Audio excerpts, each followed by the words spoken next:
right, listen up. People always say, I'd love to flip houses, but I don't have the money. That's an excuse, guys, not a reason. Today, I'm breaking down how I flip houses without using any of my own cash and how you could do it too. Here's the biggest lie about house flipping. Most people think house flipping means save a ton of cash, get a mortgage from the bank, and then spend a whole bunch of money and effort and time before you ever see a dime.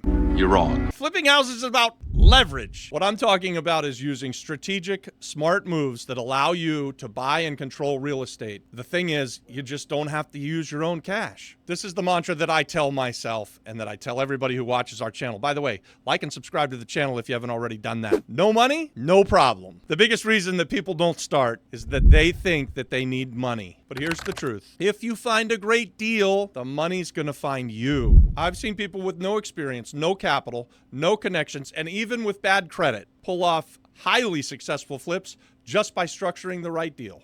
I'm going to break down 3 ways that you can start buying flips without using your own money. And by the end of the video, I'm going to have a 4th extra bonus. So stick around to the end. Number 1, I use seller financing, or I love to use seller financing. What does that mean? It means when I'm making an offer to purchase a piece of real estate, I put the seller in the place of the bank and I give them money over time. A lot of times when I'm looking at distressed properties, these sellers just want to be done with the property. So if I can turn a bad situation for them into a good situation by offering to take the property off of their hands and give them some monthly payments while I get in there and roll up my sleeves and fix the property up. We call it value add real estate investing. They love me for it. And then I'm able to buy more houses and I don't have to pull the money out of my own pocket. You can do it too. The crazy thing about seller financing, most people will never even ask. So they just leave deals on the table because they've made a cash offer and the seller says no, or they think that they don't have the money, so they don't even ever get to the point of making the offer when all they needed to do was solve the problem of the seller, put him in the place of the bank, and pay him payments over time. And I already talked about this a little bit, but why would sellers agree to this? They get monthly cash flow, the house sells faster, and like I said before, oftentimes when we're negotiating these deals with motivated sellers, they don't even want the house. It's just a problem for them. So the real estate investor, you or me, comes along, solves their problem, gives them some cash flow. What's better than that?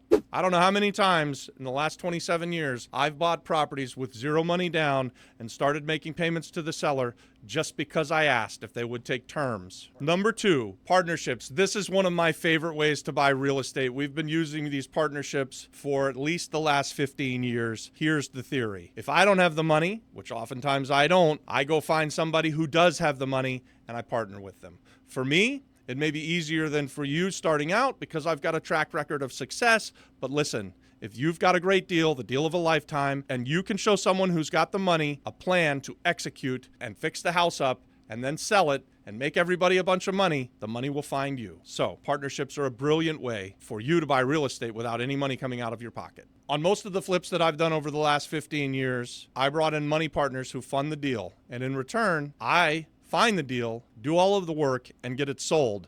And then at the end of the day, they get their money back and we split the profit. And here's the really cool part. Most of my partners don't have anything to do with real estate investing. They've got money from other things that they do, whether they're doctors or lawyers, or hell, even my financial advisor likes to invest with me. The thing is, as long as you can provide a solid return on the investment that your partner puts up, you can go back to them time and again. So once you've got someone who's willing to do the deal with you, you need to fight like hell to make sure that you make them some money. The third way that you can buy property without using a whole bunch of money out of your own pocket is to use hard money loans. This is probably the easiest way for someone who's starting out to get the money to close on your deal. Now, these are short-term, high-interest rate loans, and they're specifically for you, the real estate investor. Before I tell you why you should use them, let me just tell you, be careful when you're taking out debt, especially this kind of high interest rate debt. Make sure you've got your plan in order and that you know you're buying a great deal. But why would you use them? Hard money lenders don't care about your credit. What they care about is that you found the deal of a lifetime. If you've got a good enough deal, they will lend you money based on that deal. And the truth is, if you fuck up and don't pay them back, they'll be happy to take the property. So be careful.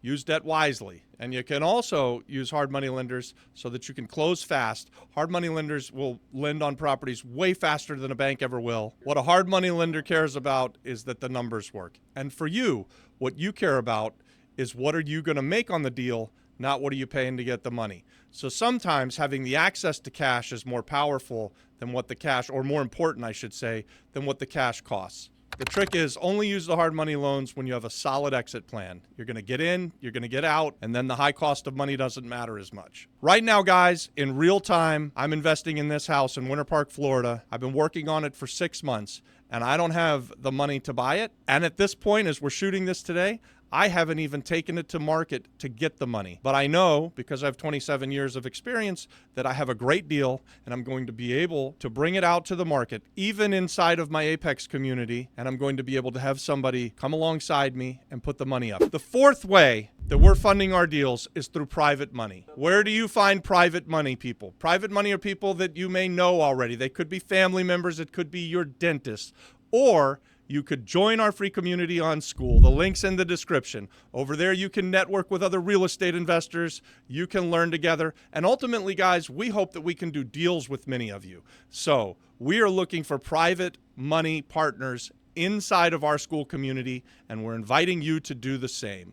Go find the deal of a lifetime, bring it to the community, and get your deal funded. Hey guys, so with these 4 strategies, you have no excuse, or at least you don't have the excuse that you don't have the money. And listen, if you're waiting for some magical day where your bank account is full of cash, the truth is you're never gonna start. Flipping houses with no money down isn't magic. It's about finding the right deal, using creative financing, and the big one is taking action instead of making excuses. Now listen, I wanna hear from you. What's stopping you from flipping your first house, especially now that we know it's not the money? Drop it in the comments and we can break down those roadblocks together. And if you're serious about learning real estate investing, hit that subscribe button and check out this next video. Let's go.